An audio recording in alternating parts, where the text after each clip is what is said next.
Jeff Beck is here, ladies and gentlemen.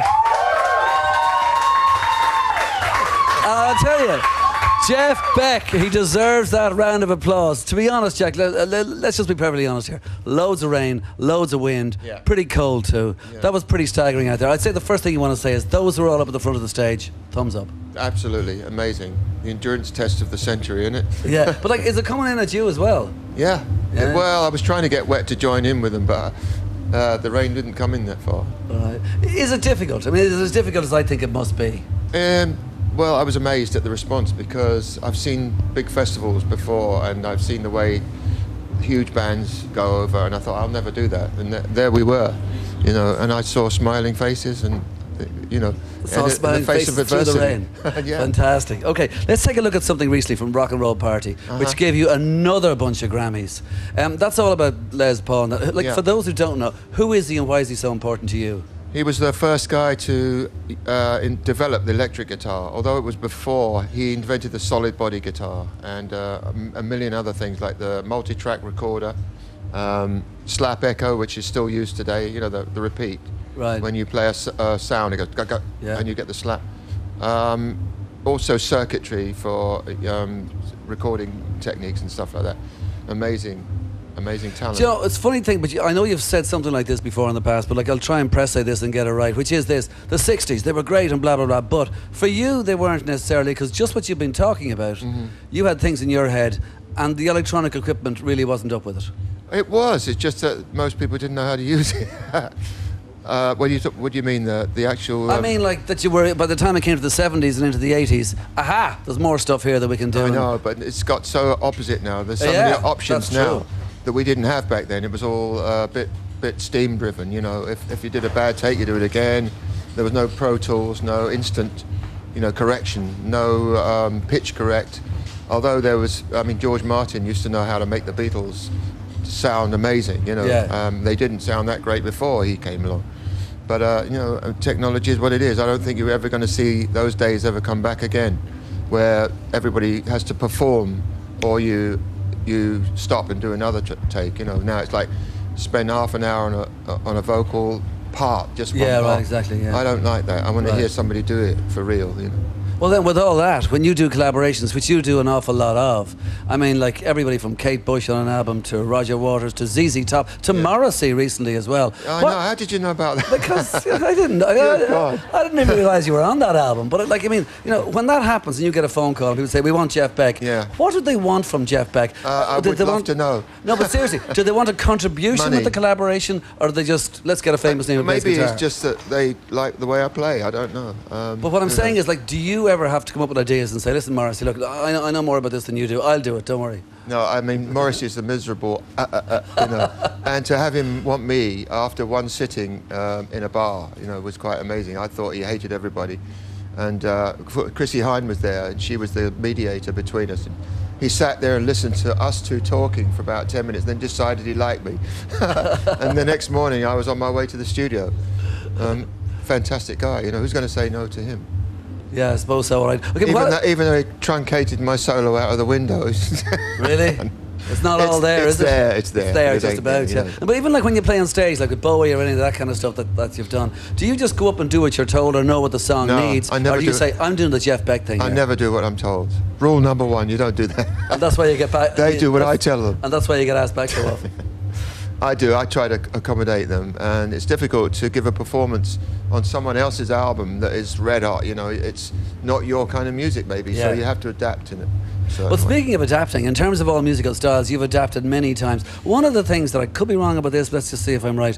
You used to play with a plectrum a lot. As the 80s went through, you dropped the plectrum. I did. I dropped it, and that's why I don't. You dropped it on the floor and you never used it again. I couldn't find it. What's the best way to play a guitar? Or is that a silly question because it depends? A plectrum is for beginners, I think. You know. Oh, really? Although it's vitally important for the rhythm, because you'd melt, you'd ruin your fingers. But other than that, there's all this going on with your fingers. You can't do that with the plectrum. It's a Spanish style I play on electric. Right, yeah. You can pick faster than anybody with a pick, with the fingers. You can triple it, you can roll, you can play block chords, you can snap the string, you can do what you want with it. All right, well, look. Plectrum is a waste of these fingers. All right, well, listen, Jeff, this is the second date of a European tour for you. You've just played in incredible conditions here, and we're just going to take a look at it now. Jeff Beck here, Jeff Beck now, live on stage here at the IOW. That's the Isle of Wight Festival, 10th anniversary.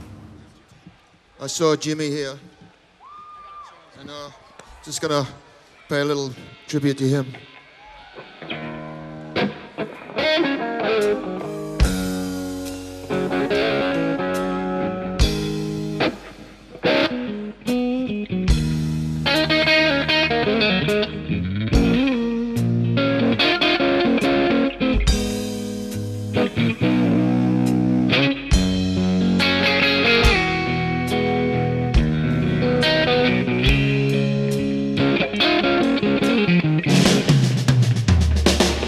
Well, she's walking through the clouds with a circus mind that's running wild. Butterflies and zebras and moonbeams and fairy tales. That's all she thinks about. And floating with the wind.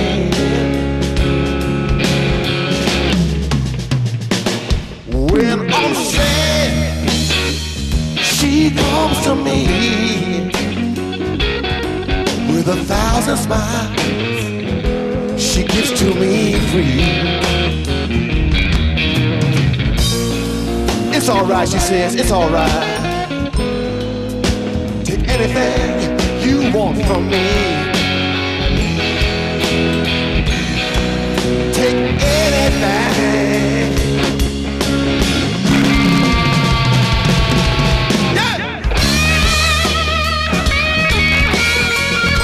Fly on, fly on.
Amazing. Jeff Beck there with Little Wing. So many legends at the Isle of Wight Festival this weekend. Very fitting for the 10th anniversary. And hopefully I'm going to be speaking to another legend in a moment.